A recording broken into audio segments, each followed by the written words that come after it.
Columbia Network takes pleasure in bringing you Suspense.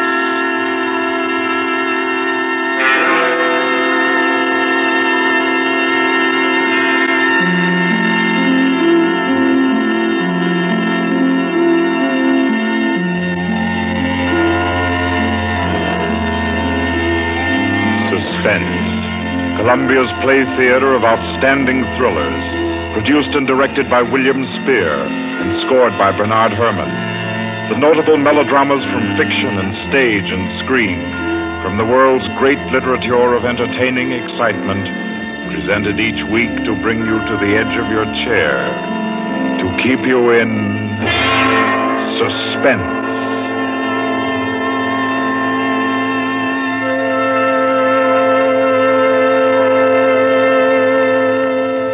Tonight's adventure in suspense is from the pen of Dorothy Sayers. She called it The Cave of Ali Baba. Like the tale told by Scheherazade, a distinguished ancestress in the storytelling art, Miss Sayers' thriller deals with 40 thieves and with 2 magic words.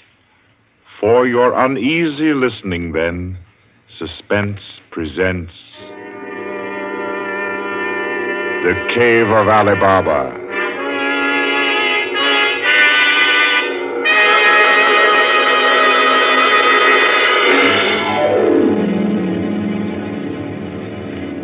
On a Saturday afternoon in January, in a grim and narrow house in Lambeth, a man sat eating kippers and reading the daily paper. He was smallish and spare, with brown hair rather too regularly waved and a strong, brown, pointed beard.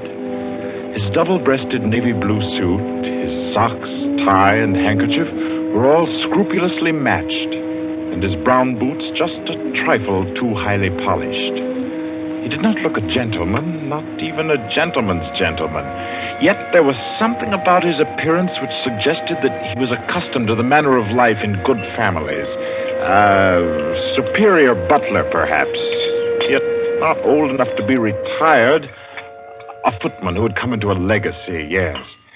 He had just finished eating, and he was sipping his coffee when a slight noise at the front door caught his ear.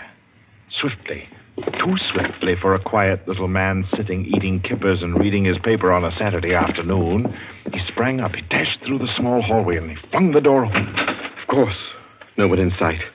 The society is at least dramatic in its delivery of its correspondence. And as if he knew what he would find, he shut the door and turned to the hat stand in the hall.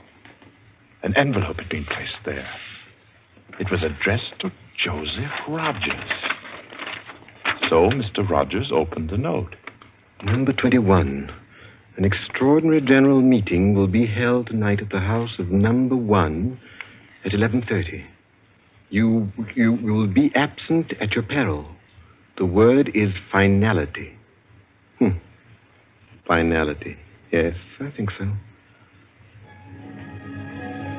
The man called Joseph Rogers stood for a moment, studying the note. Then he strode to the rear of the house, to a tall safe built in the wall. Carefully, he manipulated a dial. He swung the safe door open. He stepped inside into a small strong room.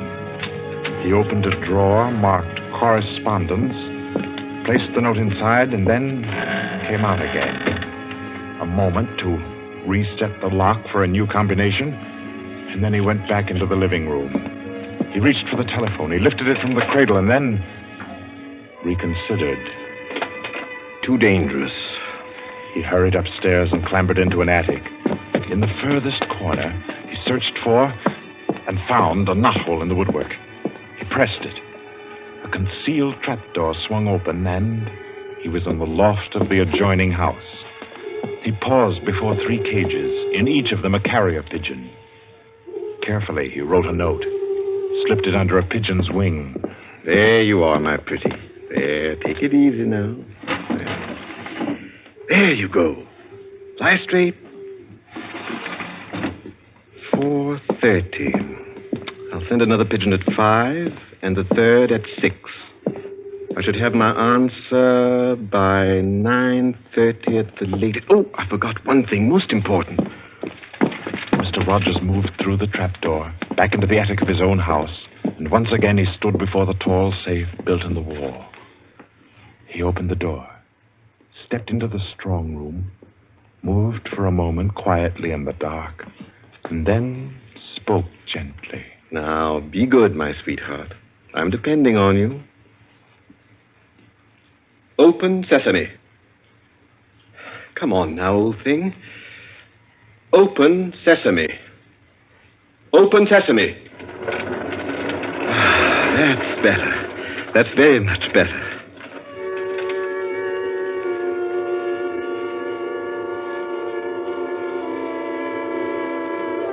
By 9:30, his answer was back. All the little piece of paper said was a hasty okay. At a quarter before 11, he took his revolver from a locked drawer, inspected it carefully. Yes, loaded it with cartridges from an unbroken packet, and left the house. He walked quickly, keeping well away from the wall. And when he climbed on a bus, he sat next to the conductor, where he could watch all who got on and off.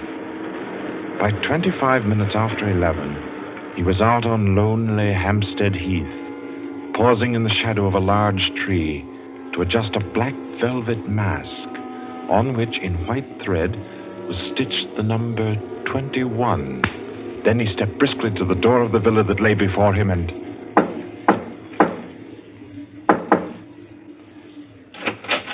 What is it? Finality. Come in. Go right on through. Number 1 will check you in. Right.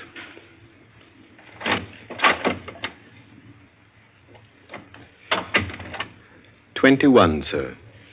Lift your mask. Very well, 21. You may go on to the meeting room. Thank you, sir.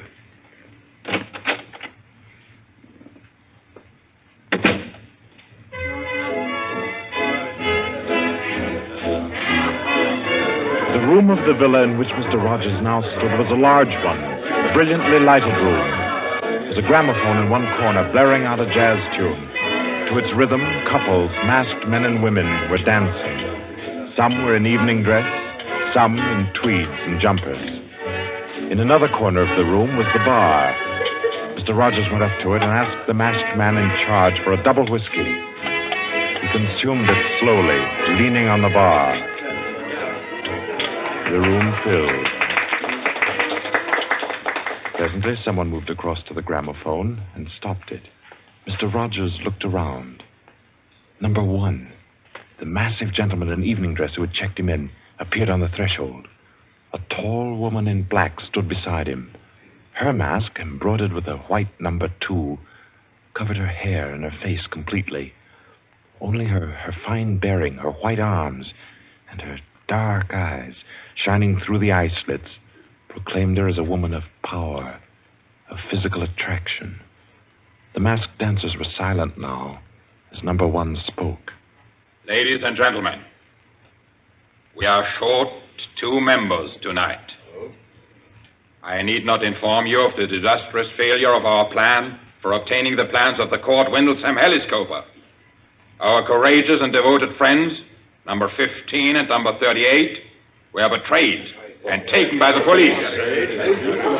Some of you might fear that under examination these 2 would break down and give away our society. There is no need for such a fear. I gave the usual orders, and their tongues have been silenced.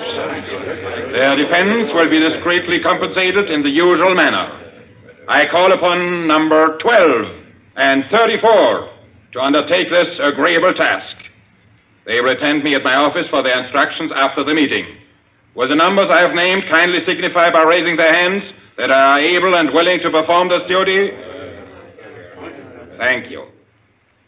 Ladies and gentlemen, please take your partners for the next dance. The gramophone struck up again. Mr. Rogers turned to a girl near him in a red dress. She nodded, and they slipped into the movement of a foxtrot. The couples gyrated solemnly and in silence. Their shadows were flung against the blinds as they turned and stepped to and fro. The girl in red spoke to Mr. Rogers. What's happened? I'm frightened, aren't you? I feel as if something awful was about to happen. It does take one a bit short. Number one's way of doing things. But it's safer like that. Oh, those poor men. No talking, please. You know the rules. Sorry. In silence, the dance continued. And then it came to an end. And then when it had finished, the dancers came again to where number one sat and waited with tense eagerness for him to speak. Ladies and gentlemen, you may wonder why this extraordinary meeting has been called. The reason is a serious one. The failure of our recent attempt was no accident. The police were not on the premises that night by accident. We have a traitor amongst us. This last failure was not the first.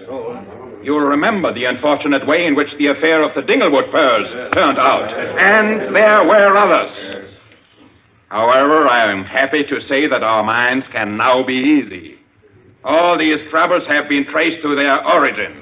The offender has been discovered and will be removed.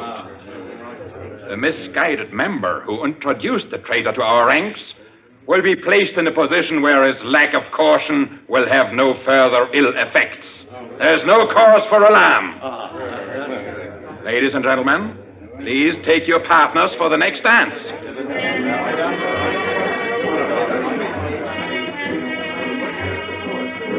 Again, the gramophone took up its bizarre monotony, and the masked dancers glided and turned, and their movements were sharper, more staccato.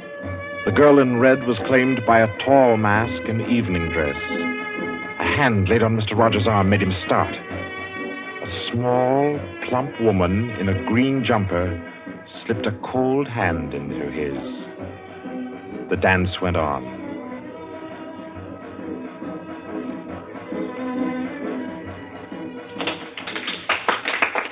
When it stopped, everyone stood detached, stiffened in expectation. The endless interval was over.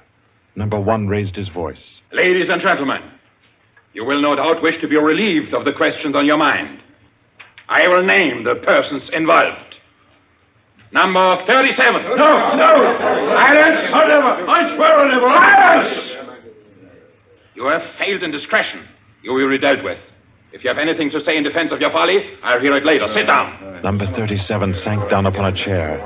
He pushed his handkerchief under the mask to wipe his face. Two tall men closed in upon him. The rest fell back. Ladies and gentlemen, I will now name the traitor. Stand forward. Number 21. Take off your mask. Number 37. This man was introduced to our society by you under the name of Joseph Rogers, formerly second footman in the service of the Duke of Denver, dismissed for petty thievery. Did you take steps to verify the statement? I did as God's my witness. It was all straight. I had him identified by two of the servants. I asked all over about him. The story was true. I'll swear it was. Number 21. Your name has been given as Joseph Rogers. Is that your real name? Answer me. Is that your real name? No. What is your name? Peter Death Braddon Whimsy. Silence! My compliments, your lordship. We thought Lord Whimsy was dead. He was killed, so the paper said 2 winters ago, while shooting big game in Africa. He even left a will, proved of £500,000. To his mother, I believe, the Dowager Duchess of Denver. Lord Peter Whimsy, indeed. Well-known book collector, man about town, distinguished criminologist. Took an active part in the solution of several famous mysteries. Taking an active part, if you don't mind. So you deliberately led us to think you were dead and became Joseph Rogers to gain entrance to our society.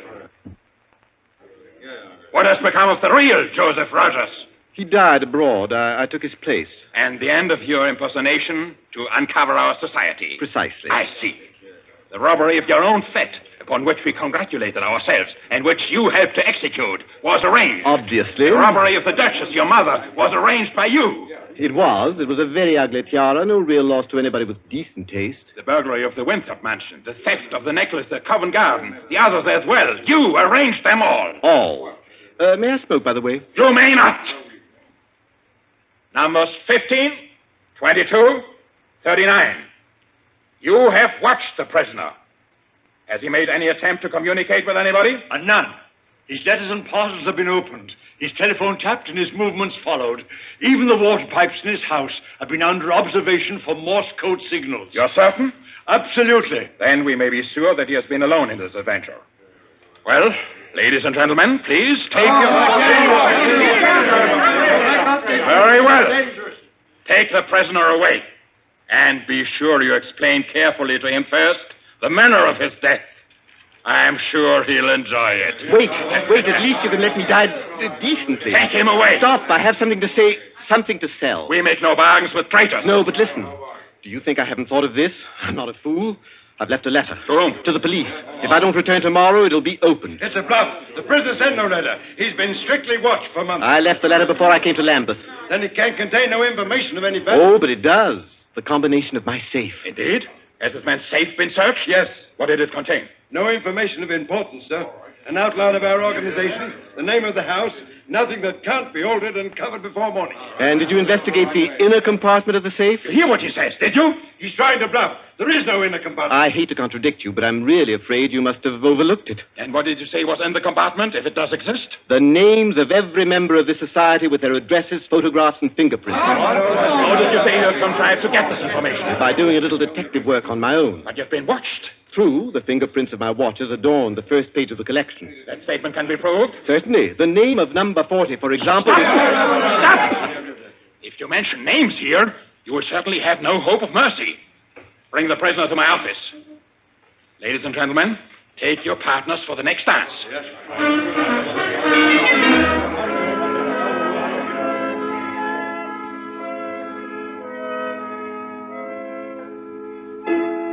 you better go on.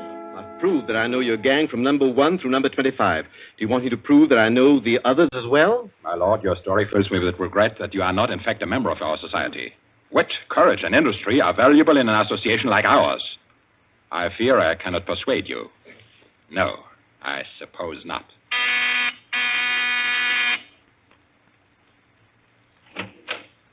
Yes? Ask the members kindly to proceed to the supper room.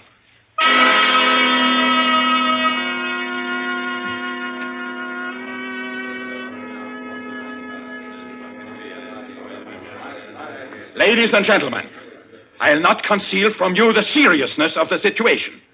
The prisoner has recited to me 25 names and addresses which were thought to be unknown except to their owners and to me. There has been great carelessness. Fingerprints have been obtained. He showed me some photographs of them. He tells me that the book of names and addresses is to be found in the inner compartment of his safe, together with certain letters and papers stolen from the houses of members and several objects with fingerprints. I believe he tells the truth. He offers the combination of the safe in exchange for a quick death. I think his offer should be accepted. What is your opinion, ladies and gentlemen? The combination is known already. Fool! This man is Lord Peter Wimsey, a scientist of crime. Do you think he will have forgotten to change the combination? Oh, I say give him the promise. Time's getting short. You agreed? It's a bargain, Wimsey. What is the combination? The word of the combination is unreliability. And the inner door, the inner compartment. In anticipation of the visit of the police, the inner door is open. Good. Number 12 and 36. You will go to the prisoner's house and... Why should any more members That's right. I agree. Nobody ought to be trusted. Then what, ladies and gentlemen, do you suggest? You go yourself. You're the only one that knows all the names. You go yourself. I second that motion. Is the wish of the meeting, then, that I should go? No. I say no. No, don't go. Number 1 is our president, the head and soul of our society. If anything should happen to him, where should we be? You've all blundered. We have your carelessness to thank for all this. Do you think we should be safe for 5 minutes if he were not here to repair your follies? There's something in that. If you will pardon my suggesting it, the lady appears to be in a position peculiarly favorable for the reception of the president's confidences. The contents of my modest volume will be no news to her. Why should she not go herself? Because I say she must not. If it is the will of the meeting, I'll go. Give me the key of the house. Here. Is your house watched? No. If I have not returned in 2 hours, act for the best to save yourselves. And do what you like with the prisoner.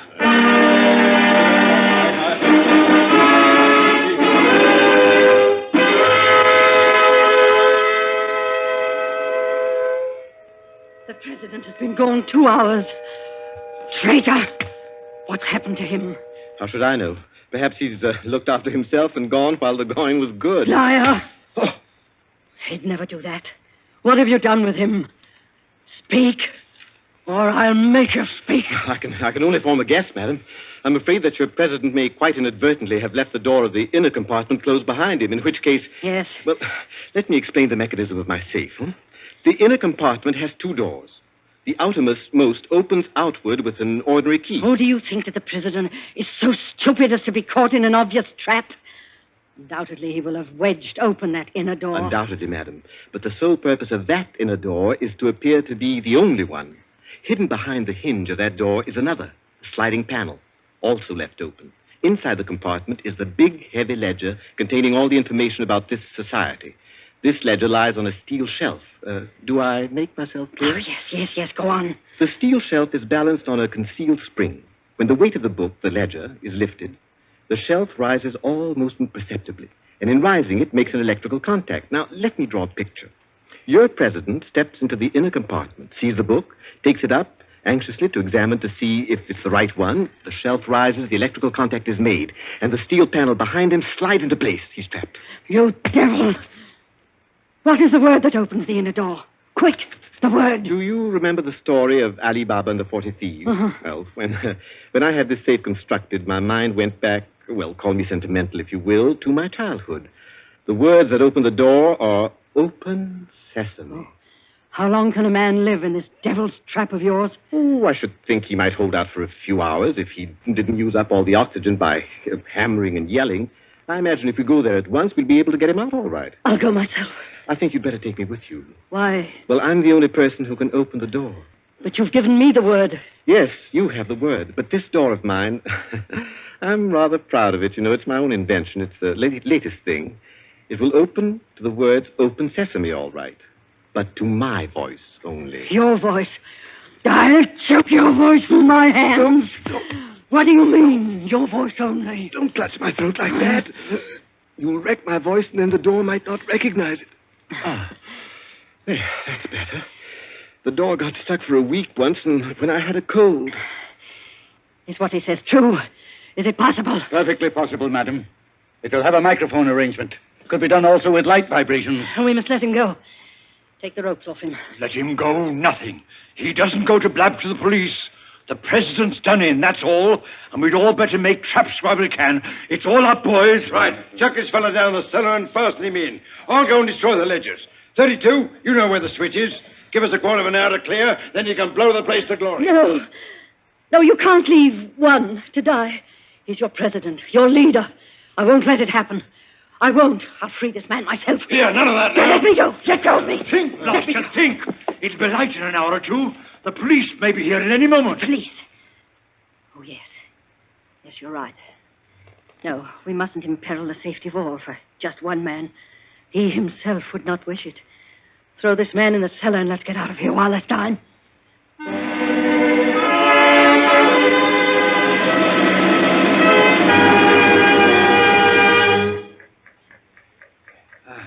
Here. This is good enough. Leave him here. Right. Let's go. Hey, you chaps. Yeah? Should have gagged him. I say, it's lonesome down here in this cellar. You might at least leave the light on. Don't worry about the dark. They're taking you here as the time fuse for the bomb that's going to blow out this place. It's all set. You won't have long to wait. Not long.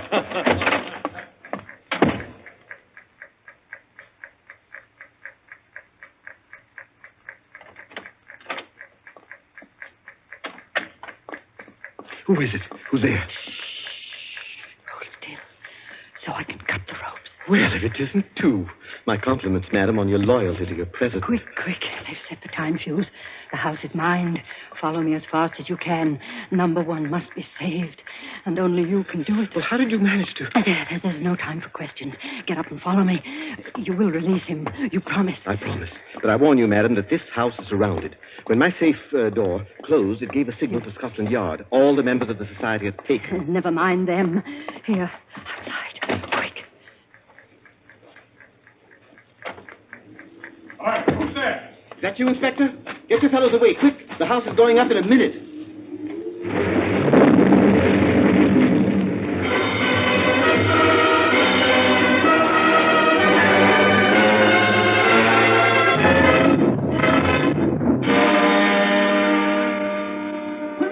Lord Quincy! It's Inspector Parker, old man. Are you all right? I'm a bit winded. What happened, Inspector? Well, about half a dozen of them got blown up. The rest we bagged. Hurry, we must hurry. Who's this? One of the gang. She's called number 2. We must save him, we must. Golly, I clean forgot the gentleman in the safe. Parker, where's your car? It's down the lane. Send one of your men down to get it. Right. Johnson, bring that car here. Yes, sir. I've got the number 1 of the whole company quietly asphyxiating at home. I promised we'd get back and save him. He's the bloke that we've been wanting. The man at the back of the Morrison case and the Hope Wilmington case and hundreds of others.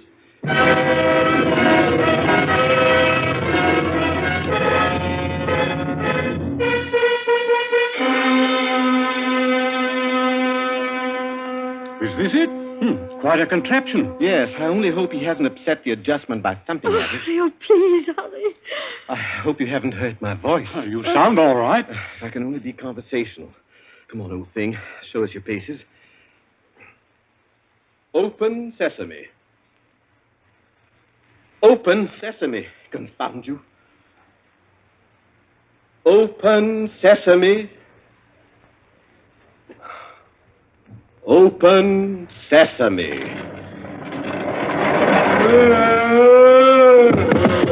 He's dead. Let me see. No, he's not. He lived to stand his trial.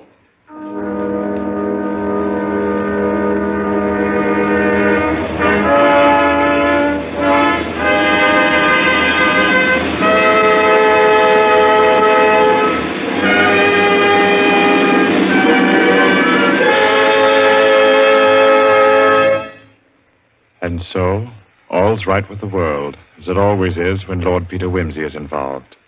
The Cave of Ali Baba by Dorothy Sayers was the story which gave us tonight's Suspense. Suspense is produced by William Spear. Our guest director for this evening was Robert Louis Sheehan. Tonight's radio drama was written by Peter Lyon and scored by Bernard Herrmann.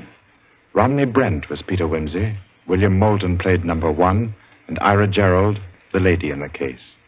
Others in the cast were Kathleen Cordell, Victor Beecroft, Roland Bottomley, J.W. Austin, William Podmore, Ian Martin, and William Moulton. Next Wednesday, Suspense will not be heard because of a special all-star Hollywood broadcast which Paramount Pictures will present. 2 weeks from tonight, at this time, Columbia will bring you another selected story from the world's great literature of thrills. Another study in suspense.